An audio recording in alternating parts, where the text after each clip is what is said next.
હરિઓમ વિદ્યાર્થી મિત્રો, આજે આપણે ધોરણ 8 વિષય સામાજિક વિજ્ઞાન પાઠ આપણો 13મો માનવ સંસાધન. આગળના વિડિયોની અંદર આપણે વસ્તી વિશેની માહિતી જોઈ હતી કે દરેક રાજ્યની વસ્તી કેટલી છે, સ્ત્રી પુરુષનું પ્રમાણ કેટલું છે. બરાબર. આજના વિડિયોની અંદર આપણે જોઈશું જળ, ખનિજ, સામાજિક, સાંસ્કૃતિક અને આર્થિક પરિબળો, સામાજિક પરિબળો, સાંસ્કૃતિક પરિબળ, આર્થિક પરિબળ, વસ્તીનું સ્થાનિક એક વિતરણ, વિશ્વ કૃષિ અને ઔદ્યોગિકરણ ક્ષેત્ર, સ્ત્રી પુરુષનું પ્રમાણ અને સાક્ષરતાનું પ્રમાણ. બરાબર. માનવ સંસાધનની અંદર ખાસ કોઈ મહત્વની બાબત હોય તો આ બધા જ પોઈન્ટ એમ કહેવાય કે ખૂબ જ મહત્વના છે. બરાબર. આર્થિક પરિસ્થિતિ જોઈ લો, સામાજિક લઈ લો, સાંસ્કૃતિક લઈ લો, આ બધા જ પરિબળો એમ કહેવાય કે માનવ સંસાધનો ઉપર ખૂબ અસર કરતા પરિબળો છે. બરાબર. હવે એમાં ખાસ કરીને આપણે જોઈએ કે ભાઈ જળ છે એ માનવીની પ્રાથમિક જરૂરિયાત છે. આપણે ખબર છે કે ભાઈ જ્યાં જ્યાં સરળતાથી પાણી આપણે મળી રહે છે એ વિસ્તારની અંદર આપણે જોઈએ તો ભારતના તમે જોશો તો નકશાની અંદર આપણે એમ કહીએ કે ભાઈ ઉત્તરનો જે એમ કહેવાય કે આ જે વિસ્તાર છે, બરાબર, ઉત્તર ભારતનો જે આ વિસ્તાર છે જ્યાં એમ કહેવાય કે હિમાલયની તળેટીઓ આવેલી છે. બરાબર.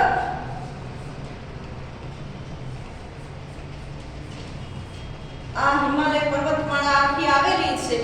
એ પર્વતમાળામાંથી જેટલી પણ નદીઓ નીકળે છે, હવે એ બધી નદીઓ આપણે જોઈએ છીએ કે ઉત્તર ભારતથી લઈને આમ જાય છે.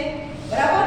એ બધી નદીઓની અંદર આપણે જોઈએ ગંગા, બ્રહ્મપુત્રા, બરાબર, એ બધી નદીઓ ઉત્તર ભારતની નદીઓ છે. અને આપણે જોઈએ છીએ એ નદીઓ બારે માસ વહેતી હોવાના કારણે એટલો જે ઉત્તર ભારતનો વિસ્તાર છે એ વિસ્તારની અંદર મોટા ભાગની વસ્તીનું પ્રમાણ આપણે વધારે જોવા મળે છે. બરાબર. શું કામ કે ભાઈ આપણી પ્રાથમિક જરૂરિયાત પાણી છે. પાણી જ્યાં સરળતાથી મળી રહે તો જે જગ્યા ઉપર એમ કહેવાય કે સરળતાથી પીવાનું પાણી મળી રહે છે, ખેતીનું પાણી મળી રહે છે, ઉદ્યોગ ધંધા કે રોજગાર માટે આપણે સરળતાથી જ્યાં પાણી મળી રહે છે, ભાઈ એવા વિસ્તારની અંદર ભારતથી માંડી અને આપણે વિશ્વ સ્તરે વિચારીએ તો ભાઈ ત્યાં વસ્તી ગીચતા આપણે વધારે જોવા મળે છે. હવે એ જ દ્રષ્ટિએ આપણે વિરુદ્ધ સાઈડમાં જવાનું કે વિરુદ્ધ સાઈડ એટલે કે જ્યાં પાણીનું પ્રમાણ ઓછું છે. તો આપણે જોઈએ કે ભાઈ ગુજરાતથી નજીક આપણે રણ પ્રદેશ નજીક છે, કચ્છનું રણ આપણે નજીક આવે છે. તો ભાઈ કચ્છના રણની આજુબાજુ વસ્તીનું પ્રમાણ શું કામ ઓછું છે? ભાઈ પીવાનું પાણી પણ ત્યાં સરળતાથી મળી શકતું નથી. બરાબર. જેના કારણે ત્યાં વસ્તીનું પ્રમાણ આપણે શું જોવા મળે છે? ઓછું જોવા મળે છે. પછી છે આગળનો ટોપિક ખનિજ. હવે આપણે જોઈએ કે સંસાધનવાળા વિસ્તારોમાં વધુ વસ્તી ધરાવે છે દક્ષિણ આફ્રિકાની હીરાની ખાણો અને મધ્ય પૂર્વ એશિયામાં ખનિજ તેલના ક્ષેત્રોમાં લોકોનો વસવાટ માટે દક્ષિણ ભારત એટલે કે ભારતનો નીચલો વિસ્તાર. બરાબર. ભારતના નકશાની અંદર આપણે જોઈશું કે ભાઈ દક્ષિણ ભારતનો જો નીચેનો આખો જે વિસ્તાર છે,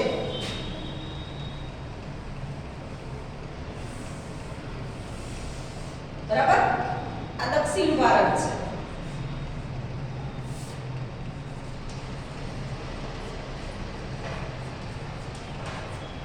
દક્ષિણ ભારતની અંદર એમ કહેવાય કે ખનિજ તેલ છે, હીરા છે, એની ખાણો વધારે જોવા મળે છે. ને ત્યાં એ ખાણોના લીધે એ ખાણોની અંદર કામ કરનારા મજૂરોની સંખ્યા વધારે છે. ત્યાંથી એમ કહેવાય કે ત્યાં વસ્તીનું પ્રમાણ આપણે વધારે જોવા મળે છે. પછી છે સામાજિક આર્થિક પરિબળો. બરાબર. સાંસ્કૃતિક પરિબળો તો આપણે જોઈએ છીએ પહેલું છે ભાઈ સામાજિક પરિબળ. તો આપણે જોઈએ છીએ સામાજિક પરિબળ એટલે શું? સારા રહેઠાણ, સારું શિક્ષણ, બરાબર, સારો વ્યવસાય, આ બધી જ સારી એમ કહેવાય સ્વાસ્થ્યની સગવડ મળી રહે, બરાબર, સારું રહેઠાણ મળી રહે, સારું શિક્ષણ મળી રહે, એવી જગ્યાએ પણ આપણે વસ્તી ગીચતા વધારે જોવા મળે છે, બરાબર. પછી આગળનો ટોપિક જોઈએ કે પરિવાર, ધર્મ, સંસ્કૃતિ, બરાબર,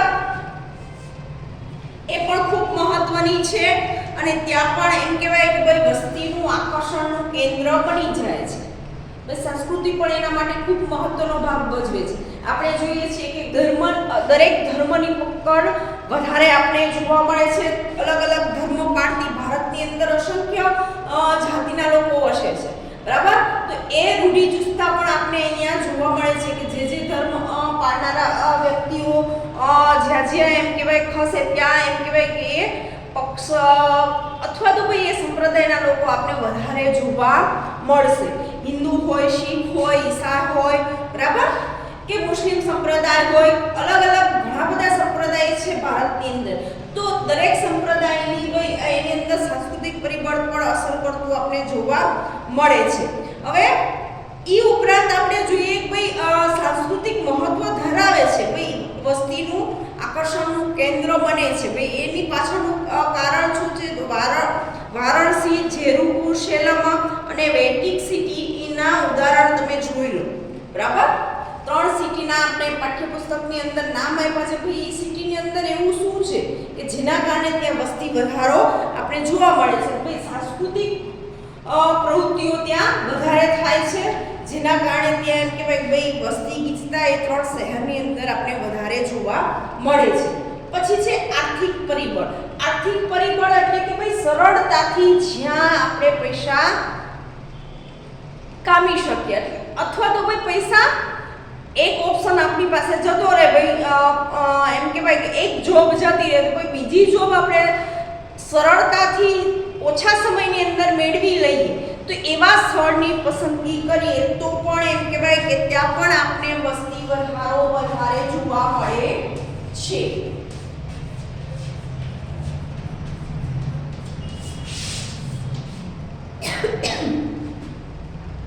શું કામ? કે ભાઈ એક આપણી રોજગારીની તક જતી રહે તો ભાઈ બીજી રોજગારી, એક ધંધો આપણો બંધ થયો છે, ભાઈ આપણે બીજો ઓપ્શન ઓન ધ સ્પોટ કરી શકીએ, બરાબર. તો એવી જગ્યાએ પણ માનવ વસ્તી આપણે વધારે જોવા મળે છે. પછી છેલ્લું કારણ છે વસ્તીનું સ્થાનીકરણ. હવે આપણે આના માટે જોઈએ તો ખાસ કરીને સ્થાનીકરણ શું કામ થાય છે? તો મોટા ભાગના લોકો પહેલા ગામડામાં વસતા હતા. શું કામ? કે ભાઈ મુખ્ય વ્યવસાય કયો હતો આપણો? તો ભાઈ ખેતી, પશુપાલન, આ બધો જ વ્યવસાય એમ કહેવાય કે ગામડાની અંદર થતો હતો, જેના કારણે એમ કહેવાય ગ્રામ્ય વસ્તી વધારે આપણે હતી. એનું અત્યારે વર્તમાનમાં ઉલટું કરીએ તો ભાઈ ઉલટી વસ્તી આપણે શહેરોની અંદર વધારે જોવા મળે છે. શહેરો છે એ દિવસે ને દિવસે ભાઈ મોટા થતા જાય છે. એની પાછળનું રીઝન એ છે કે ભાઈ લોકો એજ્યુકેશન પામતા થયા, શિક્ષણ મેળવતા થયા, બરાબર. સારામાં સારું શિક્ષણ શહેરની અંદર મેળવી અને સારી જગ્યાએ નોકરી કરવી, એ પ્રમાણ જે છે એ પ્રમાણના કારણે ભાઈ ભારતની વસ્તીનું વિતરણ અસમાન છે. પર્વતીય વિસ્તાર લઈ લો, રણ પ્રદેશ લઈ લો, ઉચ્ચ પ્રદેશ લઈ લો, મેદાન પ્રદેશ લઈ લો, બધી જ જગ્યાએ તમને અલગ અલગ પ્રમાણ વસ્તીનું જોવા મળે છે, બરાબર. જ્યાં એમ કહેવાય કે સરળતાથી ઉદ્યોગ ધંધા, આર્થિક, સામાજિક બધા જ પરિબળો સરળતાથી આપણે કરી શકતા હોય એવી જગ્યાએ તમને વસ્તી વધારે જોવા મળશે. જ્યારે એમ કહેવાય કે મુશ્કેલી ભર્યું આપણું જીવન હશે. હવે રણ પ્રદેશમાં આપણે ખબર જ છે કે ભાઈ એ વિસ્તારની અંદર પાણીની મોટી સમસ્યા છે, બરાબર. તો એ સમસ્યા સામે આપણે લોકો ભાઈ લડવાનું ઓછું પસંદ કરશે, એના કારણે ભાઈ અહીંયા ઓછી વસ્તી છે, બરાબર. પછી આપણે જોઈએ છીએ એકદમ ઠંડો જ્યાં પ્રદેશ છે, લેહ લડાખ, આપણે ઉત્તર ભારતની અંદર, તો હવે જ્યાં ઠંડીનું પ્રમાણ સૌથી વધારે પડતું હોય તો એવા વિસ્તારની અંદર પણ આપણે જોઈએ છીએ કે ભાઈ વસ્તી ઓછી જોવા મળે છે, બરાબર. હવે ઈ ઉપરાંત આપણે જોઈએ કે ભાઈ હિમાલયનું જે સિક્કિમ છે એમાં 6.10 સિક્કિમ શહેરની વસ્તી કેટલી છે?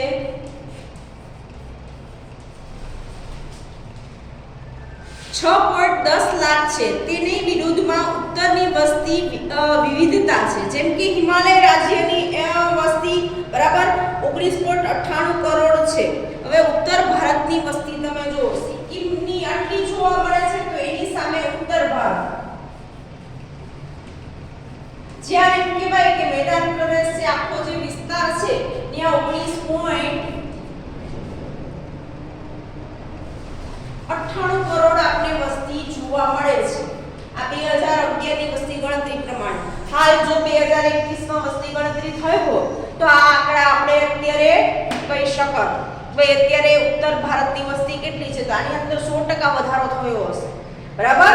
19.98 કરોડની બદલે અત્યારે એમ કહીએ કે ભાઈ 20 કરોડ ને પણ આમી ગયું હશે એવું આપણે અનુમાન કરી શકીએ છીએ. જો વસ્તી ગણતરી થઈ હોત તો અત્યારે આપણે નવા આંકડા મળી ગયા હોત.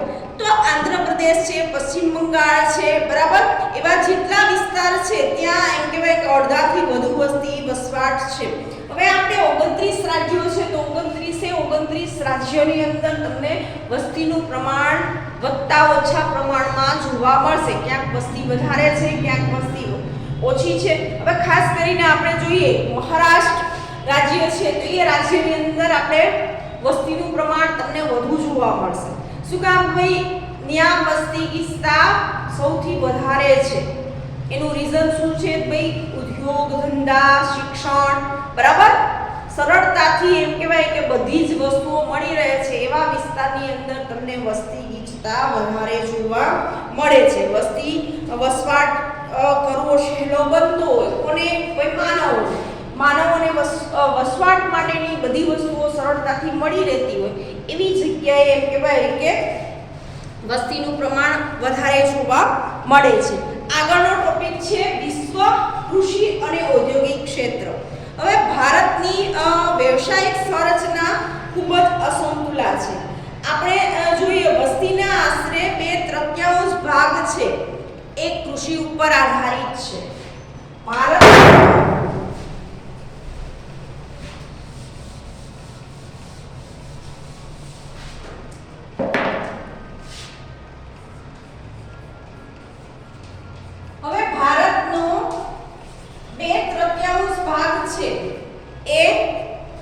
શેના ઉપર આધાર રાખે છે? તો ભાઈ કૃષિ. કૃષિનો બીજો પર્યાય શબ્દ છે ખેતી બરાબર. 2/3 ભાગ છે એ ભાઈ ખેતી ઉપર આધાર રાખે છે, જેમાં મત્સ્ય, જંગલ પ્રવૃત્તિનું, પશુપાલનનો પણ સમાવેશ થાય છે. 2/3 ભાગની અંદર આપણે કહી શકીએ કે ભાઈ પશુપાલન કરનારા લોકો પણ છે, મત્સ્ય ઉદ્યોગ કરનારા લોકો પણ છે, જે દરિયામાંથી એમ કહેવાય કે માછલા પકડીને ભાઈ એનું વેચાણ કરે છે, એ વ્યવસાયની પણ આવી જાય છે. સંયુક્ત રાજ્ય અમેરિકા જેવા દેશમાં કુલ વસ્તીના 5% વસ્તી જ એમ કહેવાય કે આવા પ્રાથમિક કાર્યોમાં જોડાય છે. હવે ભારતની કમ્પેરમાં અમેરિકા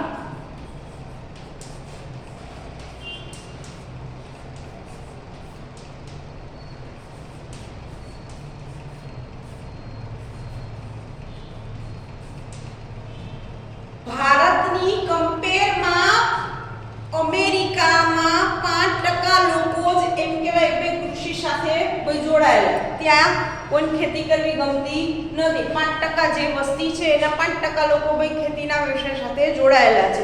જ્યારે એમ કહેવાય કે ભારતની કુલ વસ્તીના 2/3 ભાગ લોકો ભાઈ ખેતીના વ્યવસાય સાથે જોડાયેલા છે બરાબર.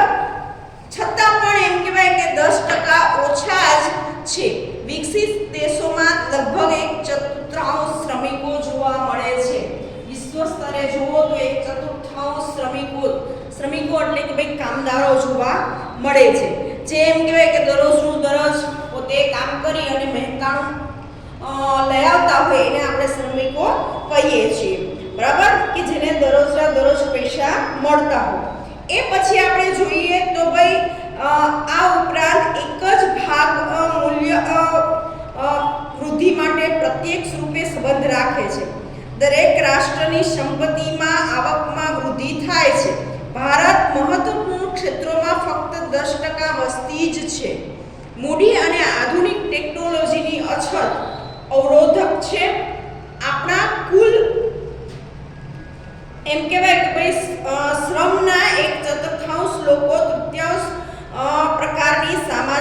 સુવિધાઓ જે કે સ્વાસ્થ્ય, શિક્ષણ, પરિવહન, સંચાર, બેંક, વીમા, મનોરંજન, કળા વગેરેમાં જોડાય છે. આ અસ્પષ્ટ છે. બરાબર. કૃષિ ક્ષેત્રમાં એક ખૂબ જ મોટો અલ્પ રોજગારમાં જોડાયેલા છીએ તેમે બીજા સેક્ટરમાં જોવા મળશે. ત્યારે આપણે કુલ રાષ્ટ્રીય ઉત્પાદનમાં સમાજ દ્વારા નિર્મિત કુલ રાષ્ટ્રીય આવકમાં વૃદ્ધિ થશે. આપણા દેશના લોકોનું જીવન ધોરણ ઊંચું લાવવા, સારા બનાવવાની આ એક પદ્ધતિ છે. બરાબર. આપણે જોઈએ ઘણાને એમ થશે કે ભાઈ આપણે આ કામ કરીએ છીએ ભાઈ એનું બેનિફિટ શું મળશે. બરાબર.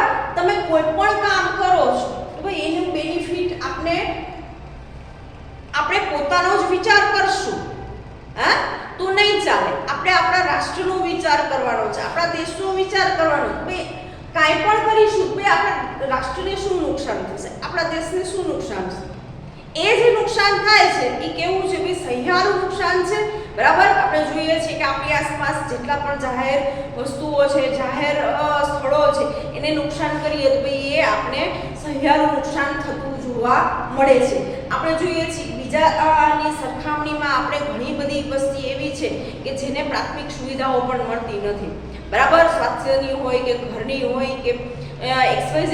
ભાઈ આપણા ભારત દેશની અંદર મોટા ભાગની વસ્તી આપણે જોઈએ ભાઈ ગરીબી રેખા નીચે જીવે છે. ભાઈ એનું કારણ શું છે, એની પાછળ કયા કારણો જવાબદાર છે? તો આપણે જોઈએ કે ભાઈ અમુક ટેકનોલોજીનો અભાવ છે, લોકોમાં એજ્યુકેશનનો અભાવ છે. આવા ઘણા બધા રીઝન છે કે જેના કારણે આપણે ભાઈ બીજા દેશોની સરખામણીમાં પાછળ છીએ. બરાબર. આપણે જોઈએ છીએ કે ભાઈ આપણા દેશની અંદર પણ ભાઈ એવું નથી કે ભાઈ આપણા દેશના લોકો એ કામ નથી કરી શકતા. બરાબર. પણ ક્યાંક એમ કહેવાય ભાઈ ટેકનોલોજીનો અભાવ, આવા ઘણા બધા પોઈન્ટ તમને મળશે કે જેના કારણે આપણે બીજા દેશોની સરખામણીમાં સુવિધામાં ભાઈ પાછળ છીએ. એ ઉપરાંત આપણે જોઈએ કૃષિ પર આધારિત વસ્તીનું પ્રમાણ 2/3 આપણે જોવા મળે છે. હવે આપણે એ વસ્તુ ખબર પડી કે ભારતના 2/3 લોકો, વસ્તીના 2/3 લોકો ભાઈ કૃષિ ઉપર જ આધાર રાખે છે. ભાઈ એને એમ કહેવાય ભાઈ ખેતીનો પાક નિષ્ફળ જશે ભાઈ નુકસાન ખેડૂતને થાય છે. બરાબર. તો એ તૃતીયાંશ વ્યવસાયમાં જોડાયેલા લોકોનું પ્રમાણ ક્રમશઃ 33%, 20% જોવા આપણે મળે છે. બરાબર. ભારત બીજા દેશોની સરખામણીએ યુવા વસ્તી વધુ છે. પરિણામે ભારતમાં 20 વર્ષ અને 32% સુધી વૃદ્ધિ થવાની સંભાવના છે. વિકાસમાં ઉચ્ચ સ્તરે ગુણવત્તાની અંદર, સ્વાસ્થ્યની અંદર તમે જુઓ, શિક્ષણની અંદર જુઓ. બરાબર. અસંખ્ય આવા પોઈન્ટ તમને જોવા મળશે કે જેની અંદર આપણે તાલીમી કૌશલ્ય પ્રાપ્ત કરી અને વસ્તી વિષયક લાભાર્થીને વિકાસ ક્ષમતામાં વૃદ્ધિ થઈ શકે છે. બીજી એક એવી અનુકૂળ પર્યાવરણ બનાવવું જોઈએ કે જેના અર્થવ્યવસ્થામાં ફક્ત ઝડપથી વૃદ્ધિ જ નહીં પરંતુ યુવાઓની આકાંક્ષાઓને પૂરી કરવા માટે ઉત્તમ કક્ષાના રોજગારની તક પણ વધારે હોય. આમ આપણે કહી શકીએ છીએ કે વસ્તી વિષયક લાભમાં યુવા વસ્તીનું માનવ સંસાધન પરિવર્તન થવાનો અવસર મળશે. ભારતમાં લગભગ 19.4%. હવે કોઈ પણ રાષ્ટ્ર છે તો ભાઈ એનું સૌથી મહત્વનું ધન કયું હોય તો ભાઈ યુવાઓ જે ધારે ને એ વસ્તુ કરી શકે છે. બરાબર. એ કોઈ પણ ક્ષેત્રની અંદર આપણે જોઈએ છે કે ભાઈ યુવાઓ જો ભેગા થઈ અને કોઈ પણ કાર્ય કરશે તો એ કાર્યની અંદર આપણે સફળતા મળશે. એ ઉપરાંત આપણે જોઈએ છીએ કે ભાઈ 19.4% વસ્તી યુવા વસ્તી છે. ભારતની જે વસ્તી છે એના 19.4% લોકો યુવાન છે. હવે આપણે ખબર છે કે યુવા અવસ્થાની અંદર આપણે ધારીએ એટલું કરી શકીએ છીએ. આપણે જે વિચારીએ બધા જ કામ એમ કહેવાય કે ભાઈ આ અવસ્થાની અંદર કરી શકીએ. ધીમે ધીમે એમ કહેવાય કે યુવા અવસ્થા ઢળતી જશે. આપણે ખબર છે એજેડ વ્યક્તિ કામ નથી કરી શકતી. બરાબર. તમે તમારા આસપાસ તમારા પરિવારના સભ્યોની અંદર તમે જોતા હશો, બરાબર. તમારા ઘરની અંદર તમારા દાદા દાદી જેટલું વૃદ્ધ છે એના હિસાબે ભાઈ એની ક્ષમતા પ્રમાણે કામ કરતા હશે, એ તમારા મમ્મી પપ્પાની ક્ષમતા પ્રમાણે કામ કરતા હશે નહીં, બરાબર. તો આપને ખબર જ છે કે ભાઈ સૌથી કોઈ પણ દેશનું વસ્તીની દ્રષ્ટિએ જોઈએ તો યુવાનો એનું ધન ગણાય છે, પૈસાની દ્રષ્ટિએ નહીં, પણ આપણે જોઈએ છીએ કે યુવાનો જો સારી એ સફળતા મેળવશે તો ભાઈ દેશનો વિકાસ પણ એટલો જ થશે. ગુજરાતની અંદર આપણે 19.45% યુવાધન છે, બરાબર. આ પોઈન્ટ ખૂબ જ અગત્યના છે, યાદ રાખજો. આગળનો પોઈન્ટ છે સ્ત્રી પુરુષોનું પ્રમાણ. હવે આ પ્રમાણ આપણે જોઈએ 2000 પ્રતિ 1000 પુરુષોને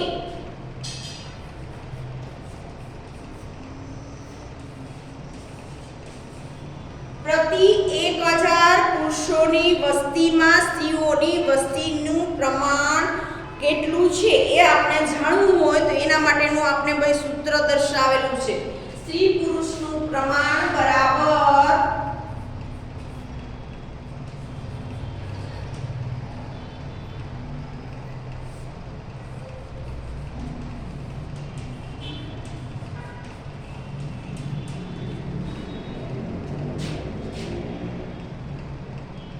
મહિલાની વસ્તી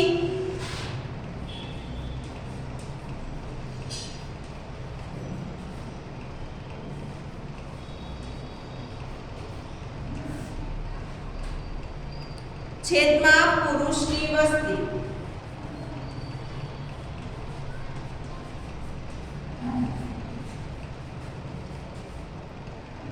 ગુણ્યા 1000. આના ઉપરથી આપણે કોઈ પણ દેશનું સ્ત્રી પુરુષોનું પ્રમાણ આપણે કાઢી શકીએ છીએ કે ભાઈ કોઈ પણ દેશની અંદર વસ્તીની અંદર સ્ત્રીઓનું પ્રમાણ કેટલું છે, પુરુષોનું પ્રમાણ કેટલું છે, આ સૂત્ર ઉપરથી આપણે શોધી શકીએ છીએ. હવે આપણા દેશમાં પુરુષોના પ્રમાણમાં વધારે છે, જ્યારે 20મી સદીની શરૂઆતમાં પુરુષોના પ્રમાણમાં દર હજારે એમ કહેવાય કે 992. હવે આપણે જોઈએ કે 21મી સદીની જ્યારથી શરૂઆત થઈ છે ત્યારે 1000 પુરુષોએ 972 સ્ત્રી આપણે જોવા મળે છે. સ્ત્રીઓનું પ્રમાણ કેટલું જોવા મળે છે? 972, બરાબર. પછીના દશકમાં તે ઘટતા આ દશકો થોડો સુધારો થયો. ઈસવીસન 2011ની જે વસ્તી ગણતરી થાય છે તો એ ગણતરી મુજબ આપણે જોઈશું તો ભાઈ પુરુષોની સંખ્યાની અંદર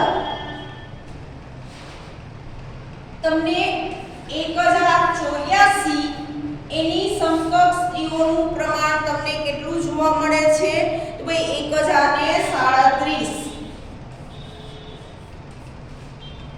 બરાબર. 2011 પહેલા તમે જો તમને તફાવત મોટો જોવા મળે છે કે 1000 પુરુષે ખાલી 972 સ્ત્રીઓ હતી, બરાબર. 2011 ની વસ્તી ગણતરી થઈ ત્યારે ભાઈ એ આંકડામાં સુધારો આવ્યો. ભાઈ 1084 ની જગ્યાએ 1037 સામે સ્ત્રીઓનું પ્રમાણ આપણે જોવા મળે છે. અહીં પણ એમ કહેવાય કે મહિલા પ્રમાણ આપણે ઓછા પ્રમાણમાં જોવા મળે છે. ભારતના જનગણનામાં 2021ની અંદર આપણે જોઈએ તો ભાઈ મંત્રાલયની અંદર આ છેલ્લી વસ્તી ગણતરી થયેલી આપણે જોવા મળે છે. આ પછી એકેય વસ્તી ગણતરી થયેલી નથી હાલની તારીખ સુધી, બરાબર. કોઈ પણ તમને પૂછે કે ભાઈ છેલ્લી વસ્તી ગણતરી ક્યારે થઈ હતી તો ભાઈ 2011, બરાબર. 2011 પછી વસ્તી ગણતરી થયેલી નથી. આપણે ખબર છે કે દર 10 વર્ષે વસ્તી ગણતરી થાય છે, પણ હાલની પરિસ્થિતિના કારણે 2021ની અંદર વસ્તી ગણતરી થયેલી નથી.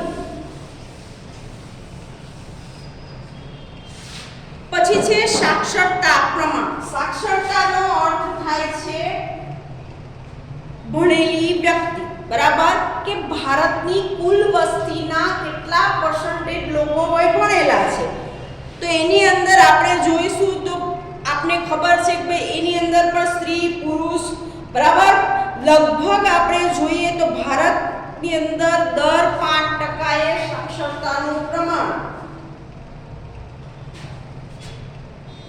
1901 ની અંદર સાક્ષરતાનું પ્રમાણ કેટલું હતું? વધી 5% હતું. એનું વધીને આપણે જોઈશું તો ભાઈ 74.4% થયું, બરાબર. પછી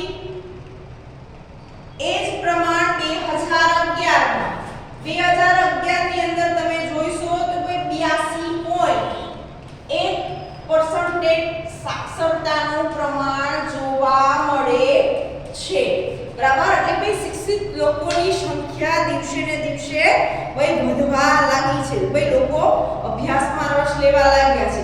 લગભગ આપણા દેશના 82.1% પુરુષો છે અને 65.4% મહિલાઓ શિક્ષિત જોવા મળે છે. બીજા દેશોની સરખામણીમાં આપણે જોઈએ તો 3/4 લોકો, હવે બીજા દેશની સરખામણીમાં આપણે જોઈશું તો લગભગ આશરે 3/4 પુરુષો, અડધાથી પણ વધુ મહિલાઓ સાક્ષર છે, બરાબર.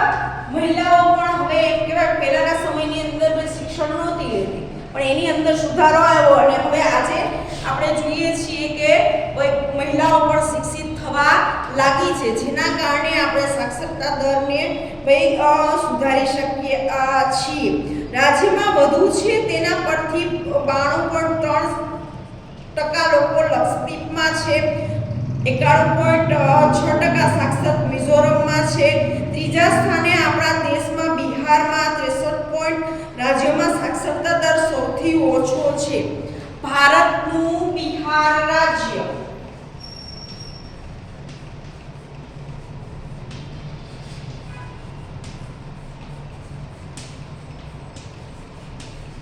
ત્યાં સૌથી ઓછામાં ઓછો સાક્ષરતા દર જોવા મળે છે.